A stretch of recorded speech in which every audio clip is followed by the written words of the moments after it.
Welcome back to the podcast, everyone. Today, my guest is a producer and audio mixer and master. I think so, right? Yeah, I do a little bit of mastering, but I don't advertise myself as a mastering engineer. There we go. That's the one thing I've learned also. Like, some people are just mixing and some people are just mastering. It's a whole thing. But I'm excited to have the one and only Sendai Mike on the podcast. Happy to be here, Blake. I'm super pumped. I've been really looking forward to this. Yeah, man. I'm actually jealous of you. I have a thing where we were just talking about social media. Yeah. And I'm obsessed with like Instagram marketing because that's my main. Yeah. So I'm always checking like podcast tags on like reels or like the most recent post, like when you follow the hashtags. And your shit is like always the top like Seattle podcast tag. Huh. It's like on the top of the fucking algorithm. For podcasting. Yeah. You've weird. Taken over the podcast tag for Seattle podcast. I'm like, fuck. That's super weird, man, because I've never tagged anything in my posts with hashtag podcast or anything like that. Really? That's how I found you, Seattle podcast. No way. I turned down podcast work, so I'm going to start sending people to you because people hit me up about podcasts. I just don't have the patience for the editing large files and stuff that people have recorded elsewhere, so I'm going to definitely try to send some folks to you. Yeah, I can help you make a podcast too if you ever want, man. Let's talk. Let's talk. Yeah. So let's start on Instagram. Like I think it's really cool that you found a way to. I don't know if personality is the right word. Maybe you kind of have like a personality on social media. You do those helpful videos, like you're set up with your mic and be like, "Yo, man, this is Sendai Mike. Here's some tips and all that." So how did you start getting into that?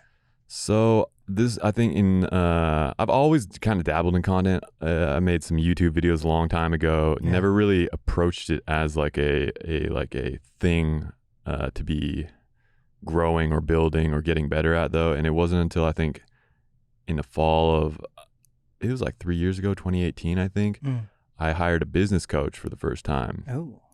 And this guy, Sean, shout out Sean, he was like, "You want to make videos, man? Make videos. How many videos you trying to make?" I was like, maybe like one a week. He's like, "Make 2 a week, bro." And of course I'm paying this guy just, I'm living in the studio. I'm completely broke, paying this guy like all my money. And he's telling me to make videos. So I'm like, okay, I better start making them. Yeah. And I was making YouTube videos, spending all day just toiling away, making like mediocre YouTube videos. Yeah. And the thing that I was finding immediately is that the 1 minute preview on Instagram cropped into portrait was just getting way more attention than the actual thing on YouTube. So I was like, I'm going to just start making these for Instagram. Oh, were you making the same length for YouTube and Instagram? No, I was making like 8-10 minute ones for YouTube, posting like the first minute of them on Instagram and be like, click the link in my bio, type shit. But yeah, and then it just turned, then I started getting a lot of work from it. So people started watching them and people started booking, and I just made more videos and just kept making them. How do most clients find you, would you say? It's a combination of just like word of mouth, social media. I do run some Google ads for the studio too. So the combination of all three of those things, but it is a combination because people might be searching for studios and I might pop up, but they might have already seen me on, they might have already seen me on social. So the attribution is really hard to tease out. Right. So do you have like a studio people can go to, or is it like a home studio that you work out of? Or I got a office unit down in Urban Work Loft. So it was right by Old Rainier Brewery down there. Oh shit, that's dope. Yeah. So it's I've been down there for 4.5 years now, full time, just recording and mixing away. Damn. Yeah. How did you decide to like take that step from being like a home studio to having a office space? Oh man, it's like I went to school for. I've always done some music stuff, but I went to school. I was considering going to school for audio before I really was even doing it. There's that program up in Shoreline, which a lot of people do, and what's that? They just got an audio engineering program at Shoreline Community College. Okay, wow. But when it came time to like pay for tuition and get a career that was gonna like employ me or whatever, like it kind of became obvious to me that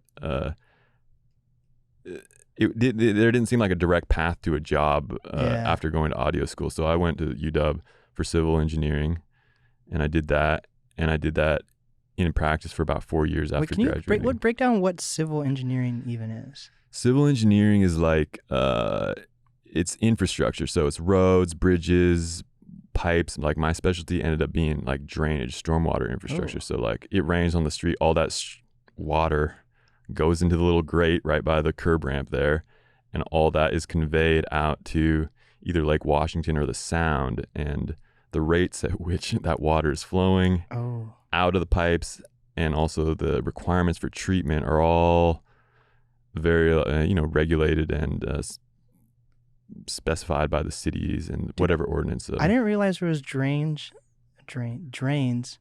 on like highways until recently, like probably the other day. Yeah, Like, they're there's everywhere, like man. holes on the side of the. I was like, oh, that makes sense. Otherwise, it would just fucking flood the fucking highways. It's a really interesting. In some ways, it's really interesting because every drop of water that falls, the idea is that we don't want to alter the natural drainage patterns. And when everything's concrete, you're altering the drainage patterns because, a little bit of water all of a sudden is shooting off that concrete really fast compared to if it were, plants and stuff. So, yeah, but in the practice of it's interesting in theory, but the practice of actually designing the stuff is like, it's not a lot of fun. It's pretty boring, and in my case, it was pretty stressful. I was working a lot, and I was doing music all the time. Wait, one last thing. Do you get blamed then if there's like floods? Like, do civil engineers like where I can't think of a place off the top of my head right now. Well, there was, like when Katrina happened, there were some levees that failed, and they take, somebody stamped those, somebody took their engineering stamp as a professional engineer and signed off on it, and they're not going to put that job on their resume if they're looking for a job, you know what I'm saying? But it's like they design for storm events. And we're going into the weeds here. Nobody cares about this, but they design for like, if you're building a parking lot or something, it's depending on the size of it and where it's at, the city or the municipality that it's in will specify the period of storm that is acceptable for overflow. So they say like this facility it's okay if it overflows once every 25 years based on historical rainfall data. Got it. And so if, they plan for that, they, you can't stop all the floods. So, they kind of have levels of tolerance depending. Do you believe in the big one coming to Seattle? Like, do I believe in it? Yeah. Man, so I was in Japan in 2011 during the big earthquake over there. It was a 8.9, I think. That's crazy. And it was a whole tsunami. It was really bad. There was a nuclear meltdown. It was, and I was like right inland from it. And after that, I was so paranoid. I came back here and I was waiting for either, the big earthquake or Mount Rainier to erupt. That was the other big one that was like on my mind a lot. But, over the years, it's been 10 years, I've kind of like, I don't know, I'm still processing it, honestly, but like, do I believe it's coming? I try not to think about it. Wait, can we talk about the tsunami for a second? Did you see it? Like, thank God I didn't, dude, because I wouldn't be here, man. Yeah, like 15,000 people were just wiped off the face of the earth in minutes. I was over there in college. Where is it like what is it called when you take like a semester in Japan? Yeah, study abroad. I was supposed to be over there for a year, but I had somehow wrangled myself into this applied physics lab. So I was doing spintronics research, which was way just out of my like, I had no idea what was going on. I just wrote down like carbon nanotubes and stuff on the application. They put me in this lab and I was in there like, it was kind of ridiculous. I wasn't like the most respected lab member.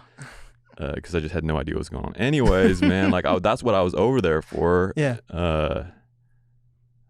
Doing spintronics research, and but I was over there just to learn Japanese. I'm half Japanese. Hell yeah. That was the reason why I went. But yeah, the earthquake happened. I was in the lab. I had like this little Tyvek suit on. I was like printing this tiny little microchip. They're using these little microchips that have like just the smallest little shit that you could imagine. They're printing. So it's like 3D printing kind of, or? It was photolithographic etching. So Sounds wild. I know, they get this little wafer of of silicon, and then you're using a variety of processes to etch out a tiny electrical structure on it that they can then use in experiments for measuring the properties of electrons. So yeah, I was in there like working with this tiny little fucking thing, and then like one of the largest earthquakes in recorded history came, and yeah, I don't know what happened to the chip. It's it's gone. But so you definitely felt the earthquake. Oh yeah, man. I thought I was gonna die right then and there, man. It was a violent shaking, but it was an interesting experience though, because I had this sort of moment, the pipes were breaking in the walls, and so there's like water coming out of the ceiling, and I could see out the windows. The trees were just whipping, across the windows, and the everybody's flipping out, and I had this weird kind of thing where all of a sudden I was like, I have no regrets, like I'm ready to go, which was weird. Like looking back now, I'm like, no, it wasn't. But like it was just this weird sensation for a split second that it was like, well, if this is the moment that I fucking die in a pile of rubble, then I guess it's... Was it like calming? I wouldn't say it was calming, but it was just a weird... And I wouldn't even say that it was like valid. I think it was like just me like trying to rationalize what was happening in the moment. Damn. Yeah, it was a definitely a formative experience in my life. And then the following 3 days, like we're just a mess. There was no power, no water, no cell phone service. Nobody knew what was going on. Jeez. I couldn't get a hold of the embassy, couldn't get a hold of the school. The airport, was flooded. The highways were all closed. Wait, where'd you go after the shake? Like, did you drive anywhere? Did you have to walk somewhere? No, I went back to my dorm, which was no power, no anything. Nobody was sleeping in there. Like, I didn't know what was going on. I barely spoke Japanese, you know? I slept in there, barely slept at all. The next day, I find out about the tsunami, because there was no, like, I couldn't go on to, like, Facebook and find out about it, And the thing that was really psychologically the worst part of it was this whole nuclear thing, because the Fukushima plant was melting down not too far away, and the rumors, because nobody knew what was going on. There was no clear lines of information anywhere, so people were like, if the thing melts down, like, what's going to happen? Like, is the rain going to carry the radiation to us? Like, I was trying to go to Korea. I was trying to get my parents to fly me to Korea for a little bit, but what ended up happening is I ended up just hopping on buses, trains, and I made it around, because I couldn't get straight to Tokyo, so I had to go around sort of this long way. It was like a 36-hour, like, sort of holy shit, just hopping on trains and buses to try and get around. And I was supposed to stay with some folks I knew there, but by the time I got there, they were like, "Don't come here. Like, this is bad." They were freaking out. Like, the whole country was freaking out. It's like there's a major natural disaster. So when she told me that, I was like, I called my folks, and they just bought a ticket for me. I hopped on the plane, and I never went back. Do you think there was any like side effects for people that stayed there? Like, do you think there's like radiation people now? Yeah, the people, I mean, that was the whole story. It was like there were older folks, like volunteers going in to clean up, like seniors, because they knew that like they would be passing before like the radiation would like but yeah, it was a huge environmental catastrophe as well with the meltdown that they're still working on cleaning up. Holy fuck. I've told people about, like, I did wrestling in high school, and we'd have to, like, for regionals, you'd have to go to Hanford, Washington, where they had like that's another like radiation place. Right. Yeah, so like before you'd go there, like you'd have to have your parents sign off on a release form. God. It's fucking wild. Radiation's no joke. Right. And then when you were talking about like how you had like, I guess you didn't say it was a peaceful experience, but like when you're like, shit, this is what's gonna happen. Yeah. I felt that I almost drowned like 2 years ago. Oh my goodness. And I was like, I had this feeling come over me, and I was like, well, this is how I die. And it was very peaceful almost. You Yeah. know? Wow. Was it in the, where was I was that? I was just in the fucking Lake Washington. Oh shit. Like, I was on a paddle board, Yeah. Yeah. and the oar had fallen off. Yeah. So I jumped in. I was like, I'll get the paddle board, and I kicked off the paddle. So the paddle went zooming the other direction, and the paddle board went zooming one way. The paddle was floating another way. Yeah. So I got to the paddle, and I started swimming back, and the paddle was super heavy because it was like fucking holding water in it and stuff. You know? It was like fighting against the me swimming. Right. And I got tired all of a sudden. I was like, oh fuck, I'm about to drown. Oh my god. And then I started drowning, and then my friend came to save me.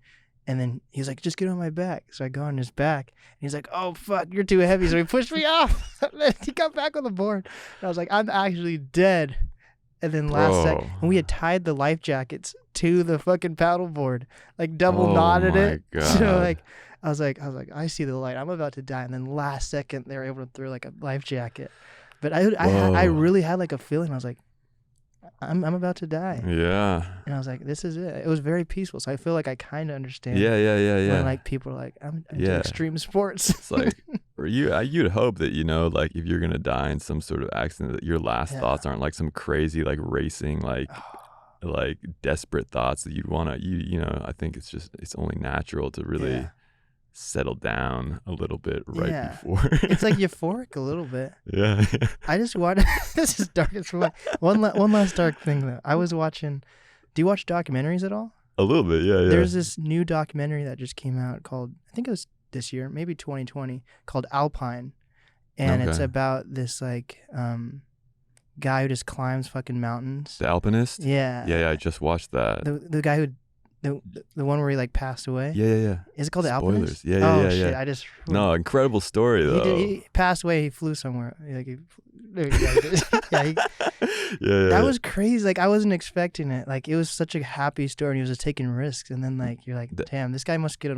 Where is he now? I wonder. And then at the end, it's like, fuck. There's another good one if you're interested in that sort of story called McConkey. It was filmed by Red Bull, and this came out it came out in the last 10 years, but he was a skier. Okay.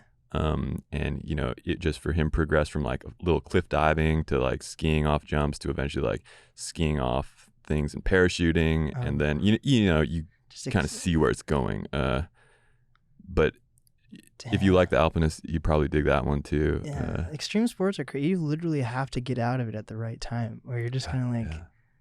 Well, you're just gonna keep pushing yourself. There was that quote in the movie where the guy says 50%, half of all the top alpine climbers are dead. Yeah. Like it's like a 50-50 chance. You know, you can be the best climber in the world, but when that avalanche comes, you know, it doesn't really matter. Yeah. Fucked.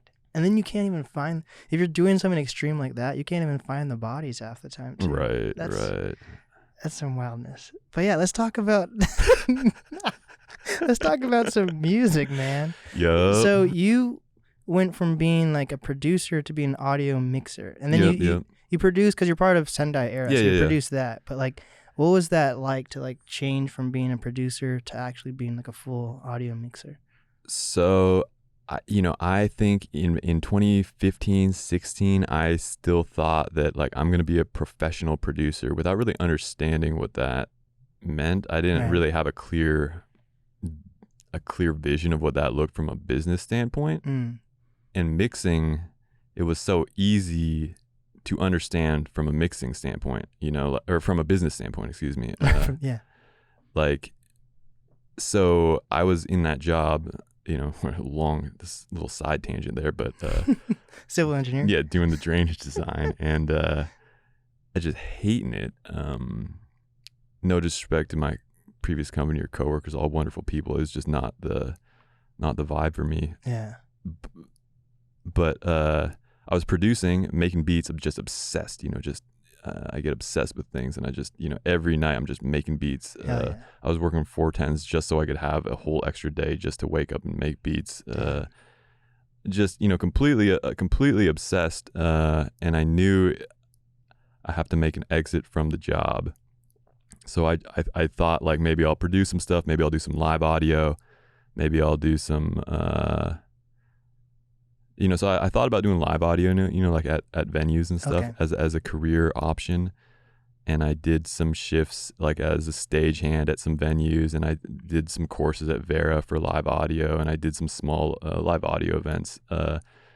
But I think I just found that I liked being in the studio, you know, and the point where it started switching into mixing was working with Sendai Era. I was been producing Sendai Era for about 3 or 4 years. And that's his hip hop duo. Yep. And we had gone to Purple Door at first, which was a studio down in Belltown, to mix our first project. Then we went to Ruby Room, which, you know, Elon. And Nima. We worked with Nima on our second project. That was like 2015, I think. And then, you know, we were recording all these demos, just working on the music all the time. And I got to the point where it's like, let's just save the money on the studio and I'll just figure out how to mix these myself because they're sounding decent enough. And we'll take it elsewhere for mastering. Yeah. And then that's how I kind of went into the path of mixing. And then as I produced other artists, they wanted me to mix it as well. So that's kind of how I got my foot in the door for mixing, was like people wanted me to mix their music because I was already producing it. Right. And it was just easy for me business wise, you know, like production. I've never felt really comfortable charging money. It should feel like a collaboration to me, and like it's hard for me to sort that out. Mixing, perceived as a technical service, you know, the creative decision making is already done to some extent, you know. And so I just started recording, mixing, doing it every day, all day, just obsessive, you know, like that's how I get with it. And Is there, because there's like only a handful of mixers, I feel like, in Seattle at least, right? Are you guys in competition with each other, or do you guys help each other out? I wouldn't say, I think there's probably people that would feel like it's a competition, but I've been doing it long enough, not that long, but I feel like I've been doing it long enough to kind of, there's not really competition. There's the pool is so big, right? And not only in the number of artists, but in the scale of artists in terms of what they want from their studio session, you know, the pool is so big. There's no competition. There's not enough studios. There's not enough mixers. Right. Yeah. Lil Nas X was on Sesame Street last year, you know, like, he was? the number of artists or people trying to like be rappers and singers right now, it might be a bubble, but also I truly think it's a generational bubble. Like it's generation defining, the sort of movement that we're seeing right now. So I think I heard from a previous podcast you did that you stepped away from hip hop production because you felt it was oversaturated a little bit. Yeah, so everything is changing so quickly, and in the last like 5 years especially, we have the type beats and the YouTube beats, and even major artists now can go on YouTube and find beats of themselves, and some of them do. Oh shit, I never thought about that. You know, like if you're Playboy Cardi and you want to sound like Playboy Cardi, like you can find literally like, you know, thousands of beats just on. Not that he does that necessarily, but that makes sense though. And the production tools are easier to use than ever. You know, you got things like Splice now with zero understanding of really anything. You can put together beats that sound really good and that artists are really going to want to use. Break down Splice. I know what Splice is. For people who don't know what Splice is. Splice is the way I said it right there. It's not giving it the credit it deserves. It's a really cool tool. It's a sample library essentially. So you pay like $8 a month and you get to download samples to use in your production, and that can include anything from like full loops of like somebody playing piano for an entire like 8-bar progression to just like a single drum hit and everything in between. So it gives you just the raw audio files that you would need to use with another piece of software to make a song. And that's where I think that's why you see a lot of songs nowadays kind of have some of the same sampling also. They're probably not even trying to copy another song. It's just like they're using the same splice loops. Yeah. It's I've seen multiple times where I'll have two artists come in different days, different parts of the year, but the beat has the same splice loop, or sometimes it's the same beat because they both typed in something type beat on YouTube at some point and they found a beat they liked. And you know, the thing that occurs to me whenever that happens, if it happens twice a year on this one beat, in this one studio, in this one city, think of how many people are using that beat, in the world, it's like, damn. So what makes that beat eventually get like big? Does it depend on the artist? Like if everyone uses that same beat, is it only going to be popular if like a Drake uses it? Or that's an interesting question. I don't know the answer necessarily, but what an interesting exercise you can do is if you're an artist looking for beats on YouTube and you want to know if it's already been used by somebody and already blown up, you can Shazam it. So you should just Shazam the beat and see what pops up. Usually it's like some random song with like 200 plays, but sometimes it might be, already used and already kind of blown up. So you just got to Shazam it to find out. Damn. Yeah, that makes sense. I'm actually super huge into like sampling, at least to the point where like one of my top apps I use is Genius. You know? Yeah. So I like looking at credits, and sometimes it actually disappoints me when I look at some artists. I'm like, damn, I know they just wrote this, and you see like how many, like it's like 20 people wrote on the track. Oh right, like, yeah. But I like especially Kanye. Mm-hmm. I like how much samples he uses, and then sometimes I'll just listen to like the full songs from that sample. Yeah, it's yeah. Really cool. Motown's my favorite type of music because that's where a lot of the sampling comes from. Yep. But yeah, so. How many mixers would you say there are in Seattle? Do you know? Like, are you one of the few that actually have their own studio space for it? I don't know, man. Off top, I could throw out some names, but I don't want to I guess I don't want to not include anybody either. There, there's I guess, there are people that strictly do mixing that don't have a studio space. And I guess what I'm doing and what a lot of other people doing they're recording and mixing. So there are people that do recording only. There are people that do recording and mixing. Right. There are people that do recording, mixing, and mastering. And then there are people that do, right, you know what I'm trying to say. There's people that do just those things specifically as well. Do you go to do you recommend a specific masterer then for people, or? I've worked a lot with Adam Straney down in Portland. I also have had people going to Matthew Woke, who I think you had on. Shout out Matthew. His stuff sounds really good. I also just master a lot of the stuff in sessions, and I know Matthew's not a huge fan of the people doing that, but it's just what it's just the market. If the client wants to just one take a song over a YouTube beat and mix it and master it in an hour, like they have no interest in basically doubling their cost of the song, taking it to a mastering engineer. Like they're just trying to crank demos out. So that's the kind of mastering I'm doing. I do master. There's a handful of artists that I master pretty much exclusively. Then I've just people that I've been working with for a long time. They mix it themselves or they mix it at other studios, and then I master it. But I don't really I don't advertise myself as a mastering engineer, and I do encourage people to, if they have the budget, to take it to somebody who does it specifically. Yeah.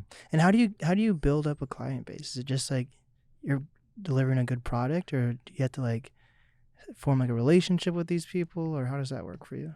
I think it's important that you have to go for me. It's important that the client feels like I'm going above and beyond for them on everything, and that can be draining because you do have to go above and beyond for people. But once you do that, if you're the guy, there's no.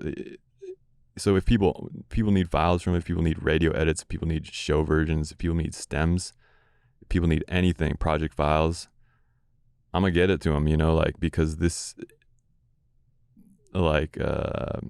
that's ultimately what it is. I'm not the most responsive, I'm not the most friendliest guy, I'm not friends with my clients. Yeah. But when it comes down to the getting the music out, I get it done. I go the extra mile for everybody. Yeah, there we go. You're a business guy. Yeah? Yeah. Oh yeah, man. I mean, this is what I do. This is what I do, man. Yeah, that's dope. So would you say, is hip hop like the main genre you mix, or? I do. Yeah, hip hop, pop, R&B. Like the stuff I enjoy mixing is probably like pop and R&B stuff. Ooh, why's that? It's just a lot more interesting to me to mix. There's a lot the melodic stuff is just way more fun to mix than hip hop. Do you think hip hop's like the main genre in Seattle though right now? The main genre,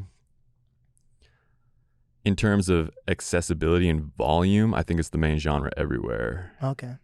Just in terms of like people want to do music, rap is like the entry point for people. Like just, you know, somebody with somebody with no musical background who just feels the music, they can start rapping. Like they can do that, you know, if they intuitively they can just start rapping if they want to. So I think it's like by volume, it's like yeah. That makes sense. And why do you think that is? Is just, do you just not need talent, or why do you think people? No. Why do you, I think that is a point though. Like I think a lot of, like when you think of SoundCloud artists, even I don't think people think, oh, SoundCloud pop. I think they mostly think like SoundCloud hip hop. I wonder why people just take that as their first step. Maybe I think it's just low barrier to entry, you know, and you know, you don't need a band, you don't need all this, you know, you don't need guitars, you don't need a drum set. You just literally can look up beats on YouTube and just have a musical experience, you know, like it's very easy to get a very rewarding experience and song or product or whatever you're trying to do with it without, you know, having to learn how to play instruments and do vocal coaching or whatever it is that you have to do. Like you can literally just jump into it and start making music and have a blast, you know? Yeah, I guess that makes sense. I guess singing is like more than rap. Yeah, that makes sense. So how do you expand outside of just like your own city when you're a mixer? Like, because there's probably tons of mixers in different cities and across the world even. I do a decent amount of mixing for people all over the country, and they just come to me through social media, Instagram, TikTok. Like, if you make content that's helpful on those platforms, people will come from wherever. Because that's the thing about mixing is like we don't need to be in the same room to mix it. So that's I would say just social for expanding clientele outside of.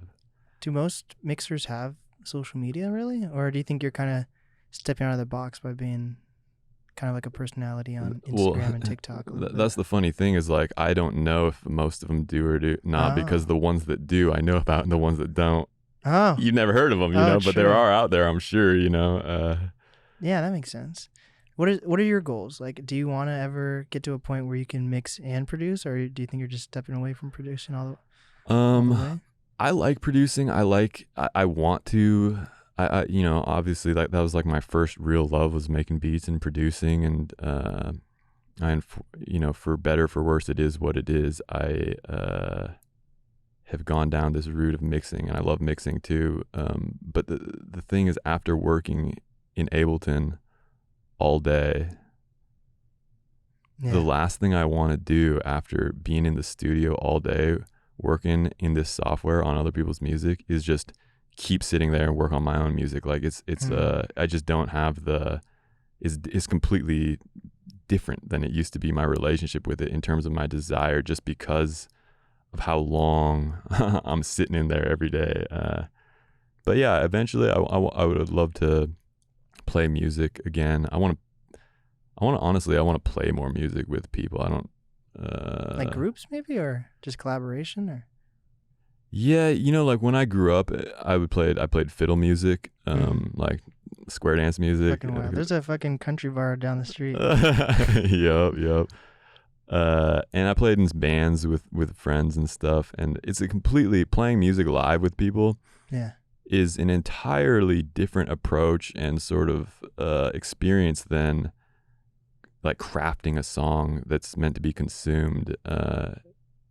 And I like both of them, but that's the thing I miss is like playing music with people and having that experience of really syncing up the vibrational energy of the room, while people are playing. Because, if people are offbeat or whatever in the studio, you just edit it edited it into perfect place, you know, and then you listen to it back and it feels great, but it's different than when it's just happening and everything lines up. And then if you want to get that again, you got to play it again, you know. Have you been to Mojam before? I actually haven't, man. I got to make it out there sometime. I went for my first time like a week or two ago. They had like their 8-year anniversary. It's been going that long? Yeah, dude. Oh my gosh. It's so cool. Like it's like an open mic, but there's like a full band and like 2 mics for like vocalists. Yeah. And like each set, everyone changes, including the band and the That's vocalist. so cool. So, like, each song is just on the spot made. It's sick. Damn, I gotta go check that out. What is that? Is it like monthly? Yeah. It's every Monday. No way, every Monday. Yeah, oh dude. my god. It was actually very inspiring to be there. It's at Nectar Lounge. Yep. I just saw I saw Murs there Wow. I think it was last week, and then like it was like last Friday, and then on that Monday I saw Mojam. It was crazy. That's like dope. That's what's so cool about what I do is like my artists that I interview like during the pandemic, it'll be virtual, but then they start coming back on tour. So like my guy Oswin Benjamin was on tour with Murs, and I was like, holy shit. Oh, that's dope. And a lot of these hip hop artists have like connections to Seattle too from out of town. Like it's weird that we don't have as many huge hip hop artists in Seattle. Right. Yeah. But the amount of like hip hop artists in the industry that have like some ties to Seattle is like crazy. Totally. Yeah. What's your take, man, on, because you see a lot of artists and you're following the scene pretty closely. Like, what is your, like, I guess, bird's eye view of what's going on in the landscape of the Seattle music scene? It's a weird thing because I think I probably started saying it because I've heard other people say it when I first just started as in my adult life. Yeah. I started being like, those people, you know? And then I've started like meeting those people, like, you know, like, what's an example of like those woke people? And like, I just hear people say that and I'd be like, yeah, those woke people. And I start meeting those woke people. I'm like, fuck, these are the people that people make jokes about. And I actually see them. So like, I feel like I would go through a phase when do you know what I mean though? Like, it's like them, like you always hear them or they or whoever. Yeah. And then like, it doesn't even have to be woke people. It could be like those terrible drivers. And you're like, I've never seen those terrible drivers. Then you see those terrible drivers or whatever it is. Yeah. So like, I feel like when I first started the podcast, and I feel like I've matured enough that I'm able to say this. I feel like I used to be like, people aren't doing this right. Like being like, they're not doing, this is why they're not accessible because they're not doing this, even though I never truly, because I love everyone that I've had on the podcast. I feel like everyone's I've had on the podcast is doing things in the right directions. So the people that I haven't had on, I'm like, those are the people that aren't doing the right thing. But I'm starting to meet those people, you know, and I think a lot of those things are right. I feel like people have dreams but not goals, you know, and I feel like that was one of the things that set me apart when I first joined the music scene. Like I would tell like my family, these are my goals, and be like, oh, or someone would be like, you have some great dreams. I'm like, nope, these are goals of mine. Super important, you know. So I think having like actual like strict goals, like I have plans and like milestones I try to reach, and like my 2-year, it's been 2 years now, so like my 2-year goals leading up to 2021 was to start making money off the podcast and like go on a tour, and I did both of those. And then my goals this year from 2021 to 2023 was to become a DJ and also start getting sponsors. And I'm only like, it's still 2021 and I've already started doing those things. I just got my first DJ check. Incredible. And I'm already into talking to like sponsors and stuff like that. So I think a lot of people do live in a fairy tale land as an artist a little bit. They think this is what's going to happen for them. But there's not a single thing, even being here at this studio, like I have a cool resume and I'm able to show people that, but like there hasn't been like a single person that's really given me anything. I've really had to go out and get it. So I think people need to realize it's not really, no one's really, especially in Seattle. Maybe if you're in LA, maybe there's a little bit higher percentage of you just walking down the street and someone would be like, just grabbing you, be like, come to the studio with me. I'll make you millions of dollars, you know? But I don't think that really happens here in Seattle. And you have to make Yeah. your, and you have to surround yourself with the right people. I think a lot of people get stuck in like, my favorite word to say lately is circle jerk. I think a lot of people get put in a circle jerk. And then like I'll say something to someone that just makes common sense to me, and they're like, "Oh shit, you're right, Blake. I never looked at it that way." I'm like, "What? I'm not even an artist," and I could be like, "You're not thinking the right way about certain things." I don't know if that's too vague or not. No, I know I what you mean, man. And I always it's hard to tell. Sometimes it's hard to tell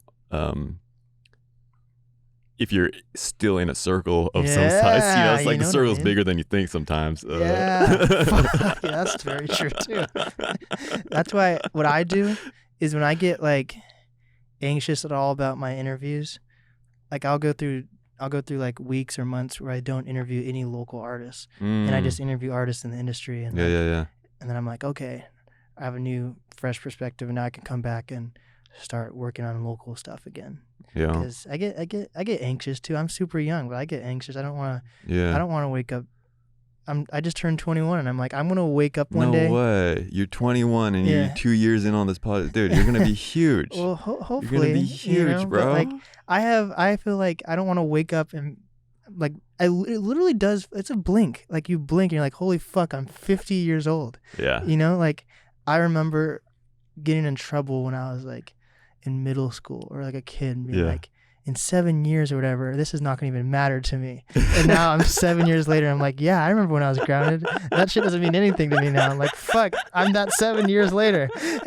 So that shit catches up. Time catches up with you. So you don't have time to like be complacent, in my opinion. Totally, man. Totally. Especially in music, because you're in a similar boat as me, where you're an artist, and I feel like in a way I'm creative. At least I don't know if I'm an artist, but like we're both found a way to like actually have a clientele base. Like we're making money doing what we want to do. Yeah. Versus like making money off streams is not something that's working for me right now. And like if you were just going to be producing, you probably wouldn't be making all that much money off streams. But you found another way to continue pushing that dream and also still stay in music. You know. Yeah. But I don't think a lot of people know how to do that. I know some people are able to become like audio engineers, but that's not everyone. There's not that many studios that have that many open slots for that. Yeah. So what do other people do? Yeah, I think for artists, you know, the pie's never been bigger and the slices have never been thinner. Also, you know, like there's more money in it now than ever, but it's harder to cut yourself out of a little piece of that. Like, how do we talk to Jeff Bezos? You know, I bet, what music does Jeff Bezos listen to? And that's the artist. He probably listens to some weird shit. He probably listens to whatever Elon Musk listens to. Maybe like some Grimes, you know? Maybe some fucking industrial. What if you had to guess what Jeff Bezos listens to? You know what I think, actually, before you answer? I feel like it's gonna be some like Lex Luthor type shit, where he's definitely listening to some like classical music or some shit. He's just driving a rock. I don't know. What do you think? I mean, I have no idea, you know. I want to make like some joke, but I can't even think of anything absurd enough to like pin on it. What if it's just like mainstream pop? What if he's just listening to like Ariana Grande? He's probably listening to whatever Alexa recommends to him for the day, you know. I bet he probably has no taste in music. I bet at this point though, I bet he has an Alexa that actually has like intelligence, where it's like he has the one Alexa prototype that's actually giving him advice. Oh shit. You know what I mean? Like he could just talk to Alexa, like, fuck Alexa, I'm having a rough day. Okay, Jeff, here's a collection of wineries nearby or whatever. Like, actually give him some real life feedback. Maybe, man. If anyone's got it, he does. Yeah. That's the thing, that we have so many like tech companies in Seattle. Like there's even like there's Tesla here even now. I was driving through Redmond. There's a SpaceX in Redmond. Like, oh shit. We have like Google stuff here. We have Facebook stuff here. Like, so like how do we? I feel like there should be money for artists here somehow. Right. But I don't know how you. That was get there. That's an interesting thing about Seattle, is that it's not a huge market compared to like LA, Chicago. Yeah, all the artists here think it's a big market. or I feel like they think. Yeah. I'm projecting on Those people, people like, think yeah, that. exactly. Like we talk about the Seattle like it deserves the recognition and it deserves the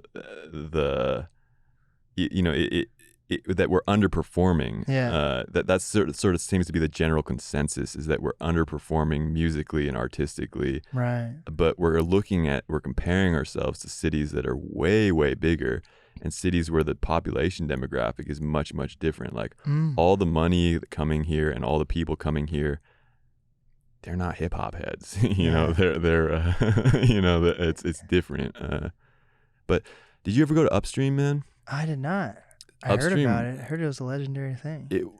That, you know, you can say what you want about Paul Allen and all that stuff. That shit was so much fun. Like it was, because it was like basically 50. It was like all local. It was like all the homies. It was just everybody was playing.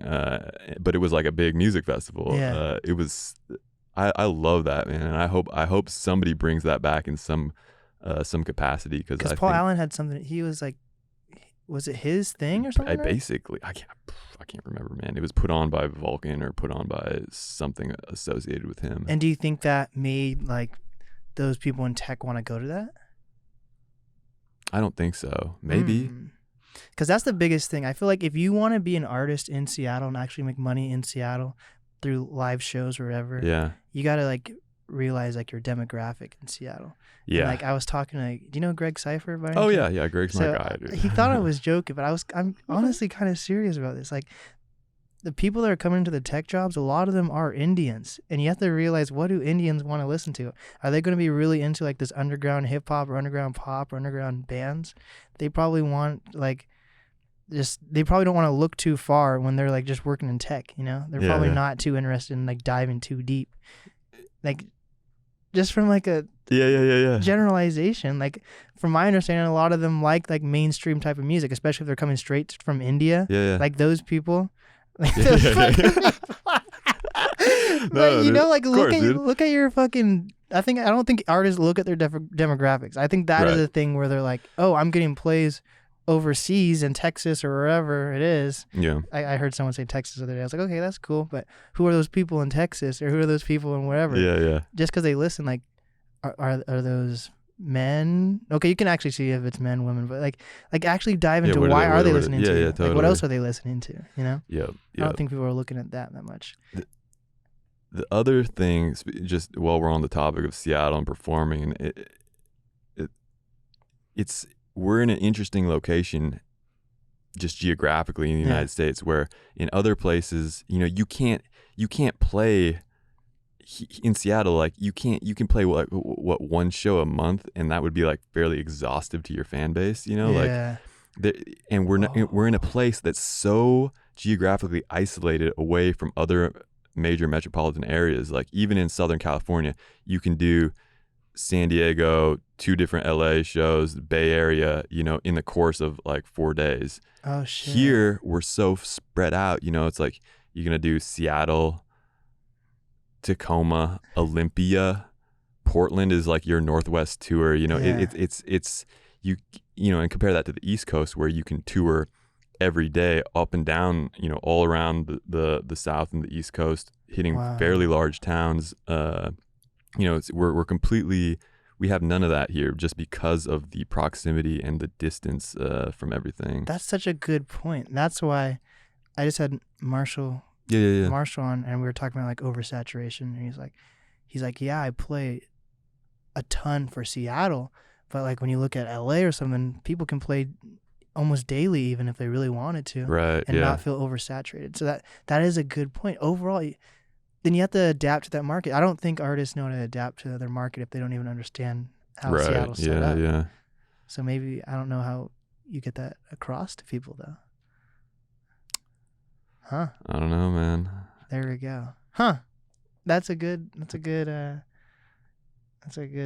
We gotta start our artist consultancy, because we got all the answers. Oh, shit. There we go. That's the thing. The longer I do this and all this stuff, the more I realize that like everything is changing so rapidly that the things that I believe to be true about the industry and the scene today in a year, in 2 years are completely different. But look at Jay Prince. Jay Prince is still like the go-to guy for advice.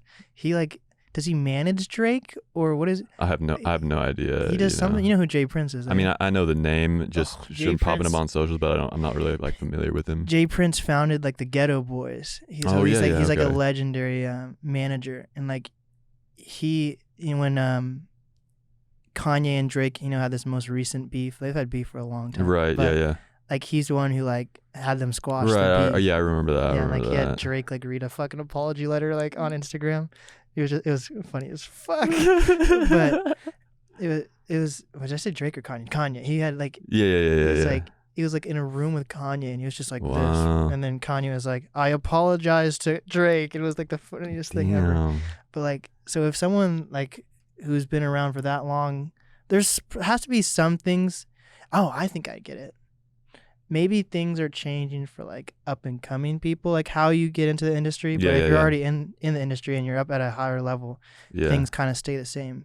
Being relevant might change, but like you don't need to worry about like how you're getting into the industry. Right. Maybe that's. I mean, do you think he's managing and working with like basically people that aren't broken yet, or is he breaking artists, or is he just working with like established artists? That's a good point. Maybe he is just working with established artists and he knows how to keep that afloat. I don't know if Jay Prince even talks to newer artists unless it's like Corday, but Corday's like surrounded by like Dr. Dre and all those people too. So then at the same point, that's just his web of people. That's a good point. Like, if you're already in the industry, like, how do people in the industry find artists now? Like, is it just like all TikTok? I'm pretty sure TikTok and stuff. I'm pretty sure TikTok. That's what I'm saying today. Yeah. Ask me in a year, and I might have some completely different answer for you. But I think TikTok is, in the last couple of years, completely changed the way music propagates through culture. Yeah. And the way, and even the writing and the compositions. It's affecting the production. It's affecting music at a fundamental level, and the impact is already too deep. Like we were talking about before Spider-Man. Yeah. It's in Spider-Man. It's TikTok and the sounds associated with TikTok are ingrained culturally at such a deep level that the A&Rs now, they don't go and try and find somebody that nobody's heard of so that they can see if they can make a quick buck off them.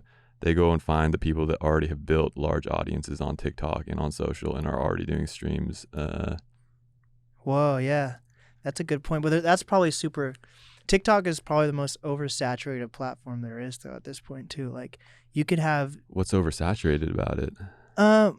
It's oversaturated as, like, a creator who wants to make money on that platform, at least. Oh, yeah. If you're trying to make money on the platform, I wouldn't say TikTok is... Unless you're selling something directly. That's a good, but like also like when you're if A&Rs, I wonder if there's A&Rs that do just go through TikTok, or if people send them viral things, because like there's some cool artists that like, you know who, I'm gonna butcher her name. It's like Fushie. It's like Foushee. I think I know She her. like blew up on TikTok, I'm pretty sure. Yeah. And now she was just on Vince Staples' last project. Wow. She has songs with like Lil Wayne now. Wow. So like, but that isn't just for every Fushie. There's probably thousands of other or millions of other artists trying to make it on TikTok. Like, so how do you even sort through that? Is it just like whatever gets super viral? Or like, I think so, man. Huh. I don't. Even if you have the best song in the world, or if it's not packaged in a way that lots of people are going to try and listen to it. Wow. To the A&R, it's not really worth anything. So you gotta package your own shit at this point. They're looking for the metrics that come with the song more than they're looking at the actual quality of the song now. And that loses like genuinity in an it's artist. Losing something, man. I don't really know enough, about what's going on at that level, because I'm working with all independent artists. I'm not working with anybody. I mean, but you probably see that. Do you ever get clients that like their ego's a little inflated because they might be popping on TikTok or anything like that? Like, have you experienced that where people does anyone come in and be like, I have this many streams on SoundCloud, or Instagram or TikTok. Nah, I mean, No. the people that do have a lot of streams are usually not like bragging about it because they paid for some promotion that helped get them there. You know, that's the thing that I find is like the people that have the most streams talk about it the least, and the people that have the least streams are the most grateful and the most stoked to have, you know, 1,000 streams on their song. You know, it's a weird inverse thing like that. Dude, that thing works out though. Like I also say there you like, cause some of my guests, they'll have like no streams, but they'll get signed. So I'm really intrigued on like, how did that happen for you? And they'll be like, literally, it's just one person who saw that, and I was like, holy shit. And that just happened with me with one of my guests. I was like, dope. one of my guests, like, do you know Lyrical Lemonade? Yeah. Yeah, like they just reached out to me because they saw one of my guests, and they happened to have my guest on their platform as well. Oh, no way. way. We should connect, and you know, shit like that. So like, I think people shouldn't be discouraged by streams, but it's also weird like how people have to like. Do you have to like have money to become like a successful artist? That's what I'm trying to figure out. Like I want to start doing like live events even. Yeah. And like I'll have some friends who like, they're like, yeah, I've never had to put any money into doing a show because I'm invited to do like headline a show. And then I'll have other friends, whether they're promoters or an artist themselves. They're like, yeah, I had to pay $500 to do this show. Like, so do you have to have money or do you not need money? You just have to have talent, or what is it? It's just like social media. It's like you don't have to have social media. You don't have to have TikTok, but it certainly doesn't hurt. You know, it's only going to help. You know, it's only going to help. You don't have to have it, but it's only going to help.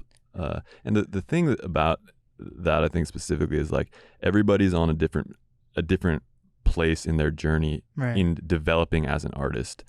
And I think depending on where you're at, the dollars that you spend are going to be much more effective. So some people start at a very high level vocal talent with a very good sense of what people want to hear, and they come out the gates banging, and they put money into promoting and into their, you know, they treat it like an investment. Yeah. That money for them is going to go a lot further than somebody who's just recorded their first song and puts the same amount of money in, but they're less developed artistically. Like it's does that make sense? Yeah. Like, you know, like, so depending on where you're at in the path, the return that you get on that money that you put in is going to be different. But then how do you know if you're on the right path, and how do you know if you're a good artist or not too? If you're putting in tons of money and nothing's happening, it means it means like, you know what I'm saying? Like, it means that you need to like do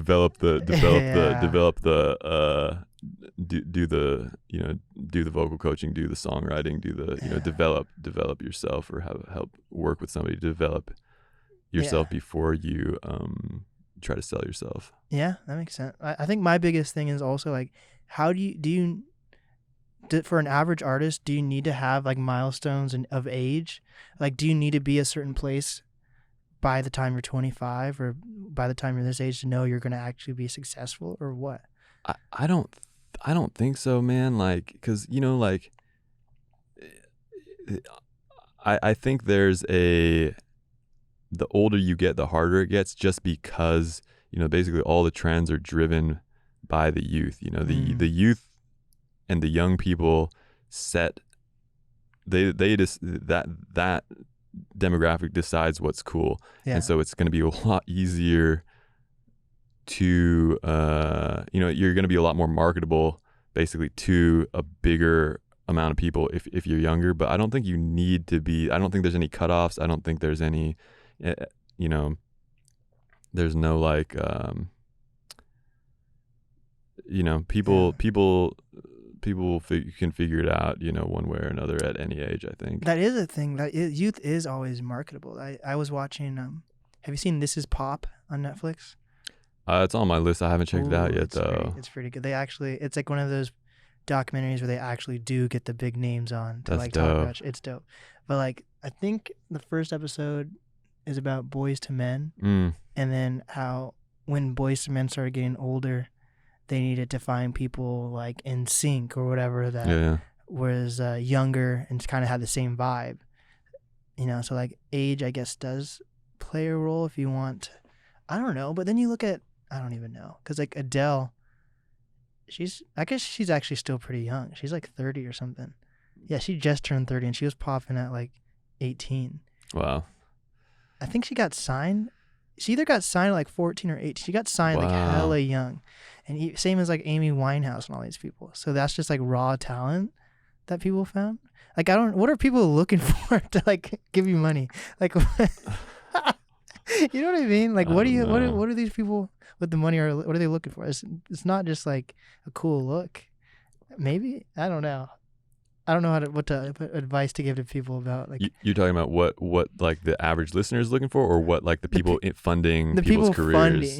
Funding people's. What are they looking at? Is it just like they're looking at something that's that's on the upward trajectory, and they're looking for stream numbers that are going up and show signs of continuing to go up. And that's now. So now it's easier, I guess, is to tell what might be upward. But back like in the 90s.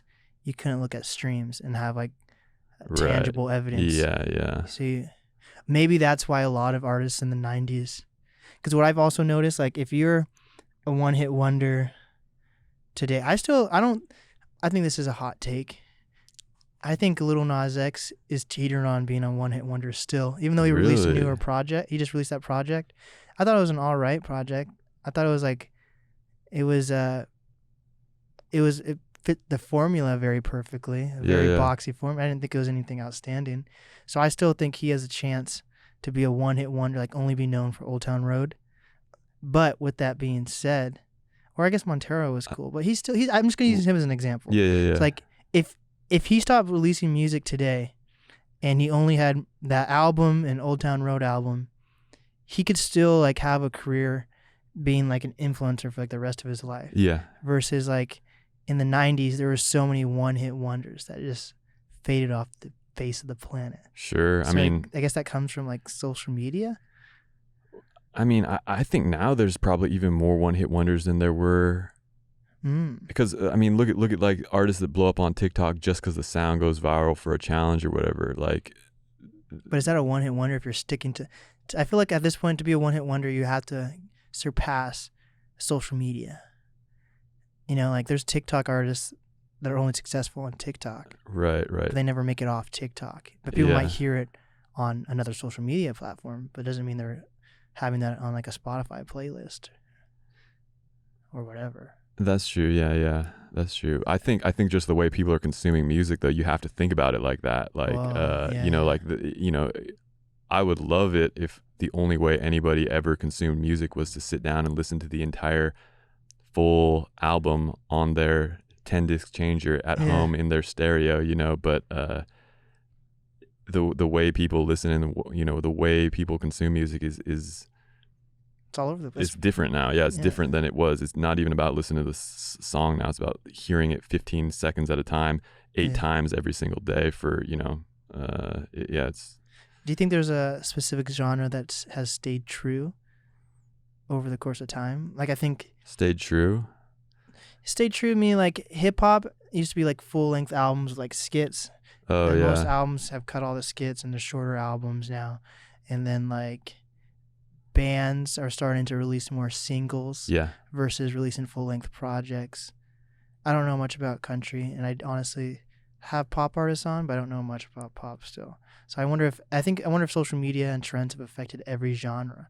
Oh yeah. Even what about jazz or something? I wonder if it's. I don't know enough about jazz, but the whole thing of as music as a product, and now that we have the internet and streaming, it's the only things that haven't been affected are like roots music, like, you know, traditional fiddle music. Like exactly. But that's the ones that they've been playing the same songs for hundreds of years, and you can find that type of music in every culture all around the world. Where it hasn't been, where it's still about the experience of playing it together. That music stays unchanged. That is but as soon as you record it and you mix it and you master it with the intention of it being consumed, now we are just subject to the forces of the market, in terms of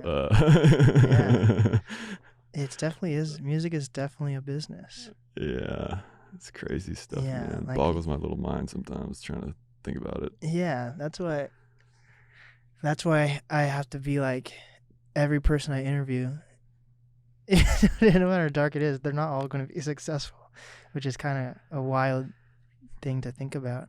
I hope my platform helps people. Oh yeah. You know, but like I don't. Like it genuinely is like it's a business. And not everyone's gonna make it. And I don't think everybody needs to make it. I think there's a lot make of is another thing. That's a generalization too. I feel like yes. There's nothing wrong with making music just for the fun of it. There's and I think and I can't say everybody probably has their desires to be make a big song and be famous, but I also know a lot of people that they just like making music, and I don't talk to them or like ask them like, do you really think this is going to like blow up? Like that's not like part of the conversation. People are just coming in and they're making music, and it's just a practice for them. And those are a lot of times the artists that I have the most respect for, because they're really they just enjoy the process. They're making music that they enjoy, and it's just part of their lifestyle. Like it's not about I'm finally gonna make it out, or I'm gonna do this in the next song so that it gets more streams. They're just expressing themselves and making music, and it doesn't have to be a number one hit or it'd be cool if it was, but that's not the value that a lot of people get from it. What would you like to see change in the Seattle music scene? I think what would I like to see change? I think it's like, there's just a lot of people talking shit all the time about everybody, and it's like I don't low-key, like I'm just like I just get out the popcorn, it's like hilarious, but it's like this is not healthy, it's like not healthy for developing. Like I think in bigger cities, like nobody cares what everybody else is up to, and here it's so small and everybody has a connection to everybody. And people are talking mad shit all the time about people, man, and so I wish there was less of that, and I wish there was more just honestly just less of that, man. I like in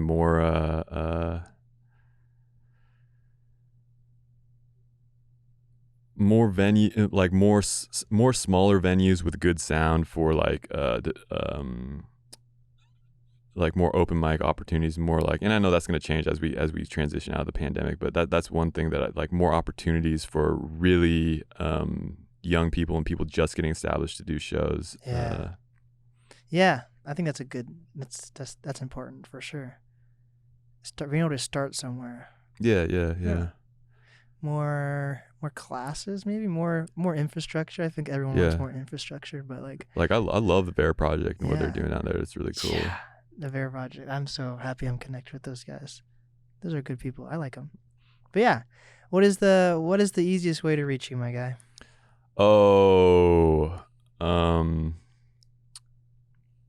Probably email, to be quite honest, because I get a lot of phone calls. I don't always answer them. No, but you can find me on Instagram, SendaiMike.mixing, Twitter, Sendai Mike, TikTok, Sendai Mike, email mike@sendaimike.com. Hell yeah. And what is some final advice that you have for up-and-coming artists, creators, influencers? Oh, don't take yourself too seriously. You got to have fun with it. Man, I wish I had prepared something specific for this. I feel like this is my opportunity to really leave an impression and help some people. But honestly, I think if okay, here, let me not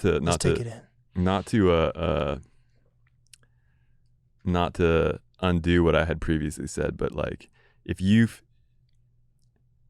feel like this is too easy and you're having fun with it all the time, probably means you need to work a little harder. Yeah. And if you're feeling like you're burning out and you're